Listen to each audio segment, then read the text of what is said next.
여러분 안녕하십니까? 포항 MBC 뉴스투데이입니다. 대구와 경북에는 2주 가까이 폭염특보가 이어지고 있는데요. 오늘부터 모레까지 비가 내리면서 더위는 점차 누그러질 것으로 예상됩니다. 자세한 날씨 유아경 기상캐스터입니다. 오늘은 무더운 여름이 지나고 더위가 그친다는 절기처서입니다. 다만 대구와 경북 전 지역에는 여전히 폭염특보가 발효 중이고요. 오늘도 낮에는 대부분 지역에서 기온이 34도까지 오르겠습니다. 그래도 오늘은 2주 가까이 이어지던 폭염을 누그러뜨려줄 비 소식이 있습니다. 우리 지역에는 오늘부터 모레 아침 사이 비가 내리는 곳이 있겠고요. 당분간은 비 소식이 잦을 것으로 예상됩니다. 올해까지 예상되는 강수량은 50에서 최대 120mm로 많은 곳은 150mm 이상 내리겠고요. 내일 새벽부터 오후 사이에는 시간당 30에서 50mm의 매우 강한 비와 함께 돌풍과 천둥, 번개를 동반해 세차게 내리는 곳도 있겠습니다. 한편 모레까지 많은 양의 비가 예상되는 가운데 오늘 오전과 오늘 밤에서 내일 새벽 사이 잠시 비가 소강 상태를 보이는 곳도 있겠습니다. 내일 강한 비가 내리면서 기온이 점차 낮아지겠고요. 모레 비가 그친 뒤에도 당분간은 비 소식이 잦을 것으로 전망됩니다. 날씨였습니다. 경주 안강읍 두류공단의 폐기물 매립장이 다시 추진되자 찬반 의견이 엇갈리면서 갈등이 우려되고 있습니다.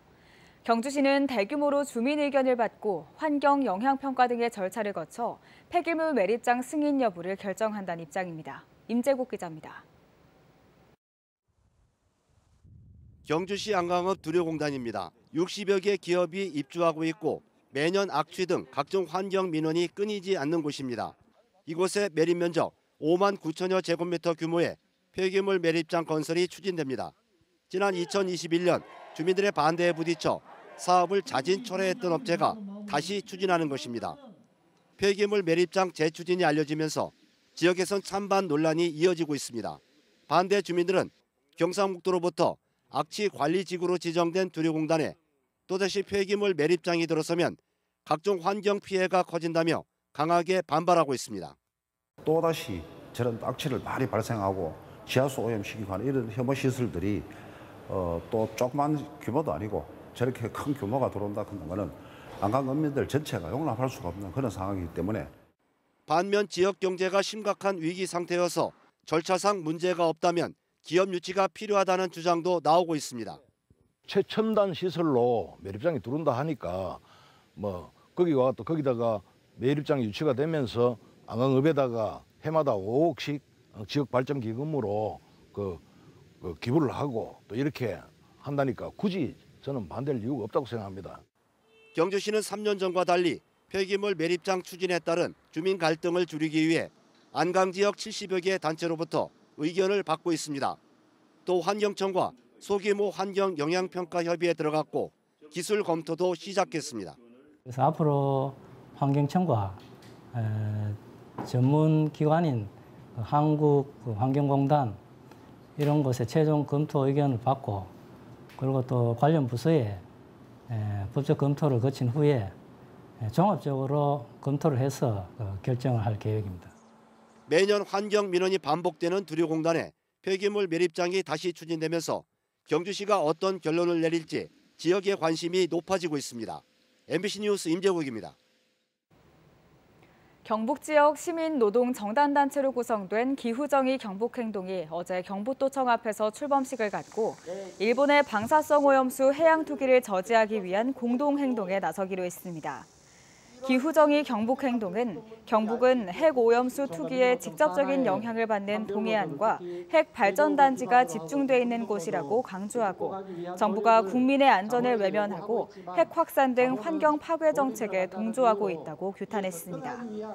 경북행동은 또 폭우와 산불 등 갈수록 심각해지는 기후재난에 대응할 수 있는 대안 정치의 필요성이 커지고 있다며 오늘 서울에서 진행되는 대규모 기후정의 행진에 참여하겠다고 밝혔습니다. 지난 7일 경북 동해안에 고수온주의보가 발령된 이후 양식 어류 폐사가 잇따르고 있습니다. 경북도에 따르면 지난 7일 이후 양식 물고기 38만여 마리가 폐사해 2억 7천여만 원의 피해가 발생했습니다.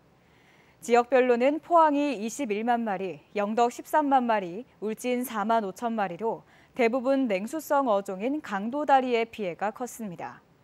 한편 경북 동해안에서는 지난 2021년에도 고수온으로 인해 47만 마리의 양식 물고기가 폐사했습니다. 더불어민주당 경북도당은 어제 국회에서 기자회견을 열고 선거제도 개혁을 촉구했습니다. 기자회견문을 통해 지역주의 타파를 위해서는 대구 경북에서도 민주당이 당선되고 호남에서도 국민의힘이 당선돼야 한다며 각 정당의 득표율에 따라 의석수를 보장받아야 한다고 밝혔습니다. 또 민주당 깃발을 들고 포항에서 7번이나 출마했던 허대만 동지의 유지를 잇기 위해서도 권역별 비례대표제와 이중등록제가 반드시 도입돼야 한다고 촉구했습니다. 임미애 더불어민주당 경북도당 위원장도 1년째 국회 선거법 개정 논의는 답보 상태에 있다며 더불어민주당이 선거법 개정 논의에 적극 나서야 한다고 밝혔습니다. 추석 연휴가 한 달여 앞으로 다가왔습니다. 전통적인 추석 제수용품으로 꼽히는 사과와 배를 중심으로 과일과 채소류 값이 무섭게 오르고 있는데요. 유독 변덕이 심했던 날씨 때문에 생산량이 많이 줄었기 때문입니다. 김철우 기자가 취재했습니다. 추석 연휴가 한 달 앞으로 다가온 가운데 백화점과 마트에서는 추석 선물 세트 예약을 받고 있습니다. 올해는 쌀값이나 축산물, 수산물 가격이 큰 변동을 보이지 않고 있지만 사과와 배 같은 제수용품은 상황이 조금 다릅니다. 한국농수산식품유통공사의 농산물 유통정보에 따르면 대구 지역의 경우 10kg짜리 사과 선물 세트용 홍로의 도매 가격이 89,000원으로 지난해보다 27.8% 올랐습니다. 배는 15kg짜리 선물 세트용 원황이 51,000원으로 12.7% 올랐습니다. 올해는 봄에는 냉해, 여름에는 장마와 태풍 피해를 본 데다 뒤이은 폭염으로 병충해까지 심해지면서 생산량이 20%가량 줄었기 때문입니다. 특히 상품성이 좋은 대과들이 상대적으로 더 큰 피해를 보는 바람에 사과와 배 같은 제수용품 가격은 추석까지 오를 것으로 보입니다. 그 가격은 초강세로 지금 예상을 하고 있습니다. 그리고 이제 고객들이 소비자들이 원하는 대과 이 자체가 비중이 많이 적기 때문에 아마 대과는 상당히 가격이 많이 오를 것으로 예상되고 아마 중형과 소형과 자체도 아마 이제 좀 높은 가격이 형성될 것으로 예상을 하고 있습니다. 오른 가격을 추석용 선물 세트 값에 그대로 반영하기 힘들다 보니 사과 배를 줄이고 값싼 과일 등을 섞어 선물 세트를 구성해서 내놓고 있습니다. 사과배보다는 이제 샤인머스켓이라든지 멜론 이런 이색 과일들 혼합을 구성을 늘림으로써 고객님께서 원하시는 가격대를 맞추려고 노력하고 있습니다. 배추값은 2배, 상추와 깻잎 등은 30% 이상 오르는 등 채소류 가격도 오르고 있습니다. 추석 연휴 전까지 태풍이 한두 차례 더 닥칠 가능성이 커서 추석을 앞둔 장바구니 물가는 더 오를 가능성이 있습니다. MBC 뉴스 김철우입니다. 항명 혐의로 입건된 박정훈 전 해병대 수사단장의 법률 대리인이 임성근 해병대 1사단장을 경찰에 고발했습니다. 국방부가 내놓은 수사 재검토 결과에 허점이 많고 직접적인 책임이 있는 해병대 1사단장에게는 면죄부를 줬다며 직접 고발에 나서게 됐다고 밝혔습니다. 배현정 기자가 보도합니다. 최수근 상병 사망 사건을 수사하다 항명 혐의로 입건된 박정훈 전 수사단장의 법률 대리인인 김경호 변호사가 임성근 해병대 1사단장을 경찰에 고발했습니다. 고발장을 통해 임성근 사단장이 최상병 사망 사건과 관련해 직권남용과 업무상 과실치사 혐의가 있다고 밝혔습니다. 호우 피해 복구 작전에 따라 명령과 지시는 육군 제54단장에게 부여돼 있는데도 해병대 1사단장은 이 사실을 위반하고 사고 현장에서 작전 통제권을 행사했기 때문에 직권을 남용했다는 말입니다. 또 무릎까지 들어가 수색하라고 지시하는 등 안전조치를 취하지 않고 무리한 작전을 지시했기 때문에 업무상 과실치사 혐의가 적용된다고 지적했습니다. 분명히 그 강물의 위험을 인지했으면 그 강물의 위험을 회피할 수단을 강구해야 되고 지시를 해야 됩니다. 안전도구를 그날 바로 예천으로 수송 명령을 내렸어야 했습니다. 그것을 하지 아니한 과실이 있다는 겁니다. 지난 2일 박정훈 전 수사단장은 임성근 해병대 1사단장을 포함해 군 관계자 8명을 경찰에 이첩했습니다. 하지만 윗선의 결재 번복으로 국방부 조사본부가 수사 결과를 재검토해 4단장을 제외한 채 대대장 2명만 경찰에 이첩했습니다. 이 때문에 수사단장의 무죄를 입증하기 위해서는 임사단장의 업무상 과실치사 혐의를 밝힐 필요성이 있다고 고발 취지를 밝혔습니다. 수사단장의 항명을 해결하기 위해서 그리고 포병 7대대장의 책임을 자기의 책임만 지게 하기 위해서 불가피하게 해병 1사단장에 대한 고발을 하게 된 겁니다. 한편 경북경찰청은 국방부 조사본부로부터 이첩된 최상병 사건 관련 자료와 함께 4단장에 대한 과실치사 혐의 고발건에 대해서도 철저하게 조사하겠다고 밝혔습니다. MBC 뉴스 배현정입니다. 어제 오후 2시 4분쯤 포항시 남구 괴동동에 있는 현대제철 포항공장 제1공장 산소공장 타워 폐공장에서 불이 났습니다. 화재는 폐공장 철거 작업 중 발생했으며 출동한 소방대가 5시간 만에 진화했습니다. 현대제철 측은 화재 현장에는 10명이 작업 중이었는데 신속히 대피해 다행히 인명피해는 발생하지 않았다며 재산 피해 규모는 확인 중이라고 밝혔습니다. 포항시가 추진 중인 KTX 포항역 신규 주차장 조성 사업이 속도를 내지 못하고 있습니다. 포항시는 2021년부터 지속적으로 국가철도공단에 KTX 포항역 신규 주차장 건설을 요구했지만 국가철도공단이 소극적인 태도를 보이고 있어 별다른 진전이 없는 상황입니다. 다음 달부터 포항과 서울을 오가는 SRT 노선이 운행을 시작하면 KTX 포항역을 이용하는 승객이 더 늘어날 것으로 예상돼 포항역 주차난은 더 심각해질 것으로 우려됩니다. 경북 동해안의 오징어 어획량이 급격한 감소세를 나타내고 있습니다. 통계청에 따르면 경북 도내 오징어 어획량은 지난해 9,800여 톤으로 지난 2012년 7만 3천여 톤에 비해 87%나 줄었습니다. 또 올해 상반기 어획량은 1,355톤에 그쳐 이런 추세가 계속될 경우 2023년 전체 어획량은 3천여 톤에 그칠 것으로 예상됩니다.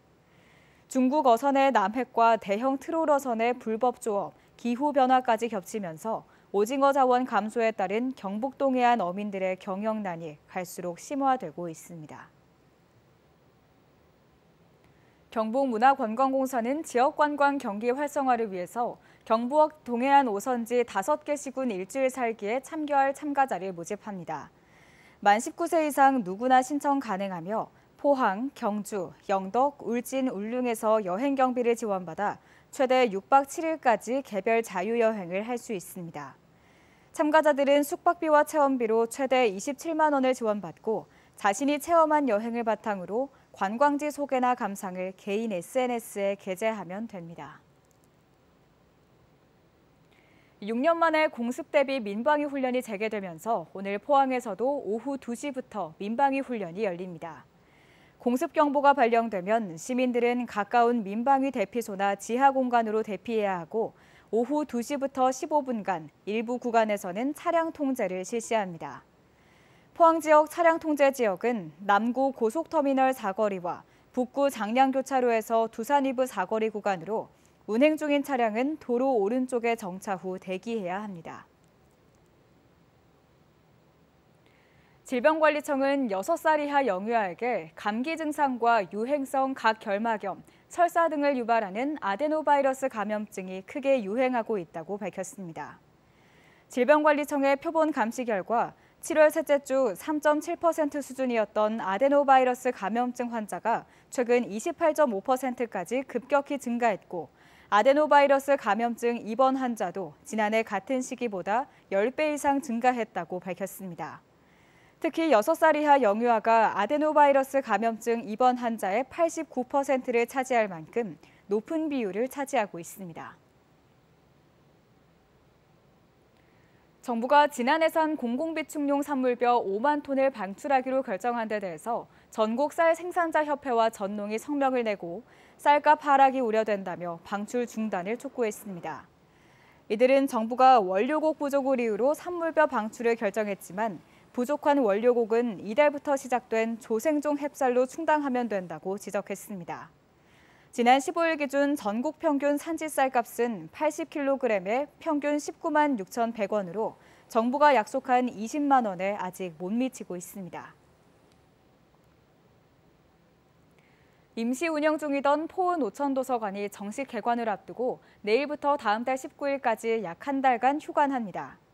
휴관 기간에는 도서관 출입과 도서 대출 등 모든 서비스가 중단됩니다.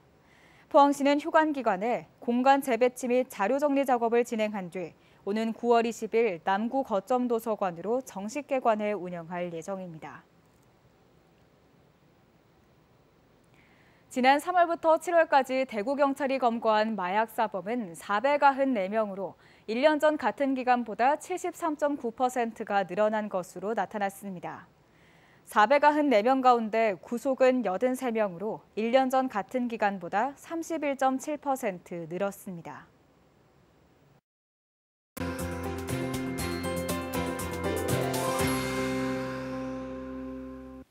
오늘은 무더운 여름이 지나고 더위가 그친다는 절기처섭니다. 다만 대구와 경북 전 지역에는 여전히 폭염특보가 발효 중이고요. 오늘도 낮에는 대부분 지역에서 기온이 최고 34도까지 오르겠습니다. 그래도 오늘은 2주 가까이 이어지던 폭염을 누그러뜨려줄 비 소식이 있습니다. 우리 지역에는 오늘부터 모레 아침 사이 비가 내리는 곳이 있겠고요. 당분간 비 소식이 잦을 것으로 예상됩니다. 모레까지 예상되는 강수량은 대구와 경북에 50에서 최대 120mm가 예상되고요. 내일 새벽부터 오후 사이에는 시간당 30에서 50mm의 매우 강한 비와 함께 돌풍과 천둥, 번개를 동반해 세차게 내리는 곳도 있겠습니다. 한편 모레까지 많은 양의 비가 예상되는 가운데 오늘 오전과 오늘 밤에서 내일 새벽 사이에는 잠시 비가 소강 상태를 보이는 곳도 있겠습니다. 위성 영상입니다. 오늘 전국적으로 기압골의 영향을 받아 비가 내리겠고요. 자세한 지역별 날씨 보시면 오늘 우리 지역 대체로 흐리다가 오후부터 비가 내리다 그치기를 반복하겠습니다. 바다의 물결은 오늘 0.5m에서 최고 1.5m로 잔잔하게 일겠습니다. 경북 남부를 중심으로 오늘도 열대야가 이어지며 대구의 아침 기온은 24도, 성주는 26도로 출발하고요. 낮에는 대구와 성주 모두 33도까지 오르겠습니다. 안동의 아침 기온 24도, 의성 22도로 시작합니다. 낮에는 안동 33도, 의성은 34도까지 오르겠습니다. 포항의 현재 아침 기온 25도고요. 낮 기온은 32도 예상됩니다. 내일 강한 비가 내리면서 기온이 점차 낮아지겠습니다. 그리고 모레 비가 그친 뒤에도 당분간은 비 소식이 잦을 전망입니다. 날씨였습니다. 이상으로 포항 MBC 뉴스투데이를 마칩니다. 시청해주신 여러분 고맙습니다.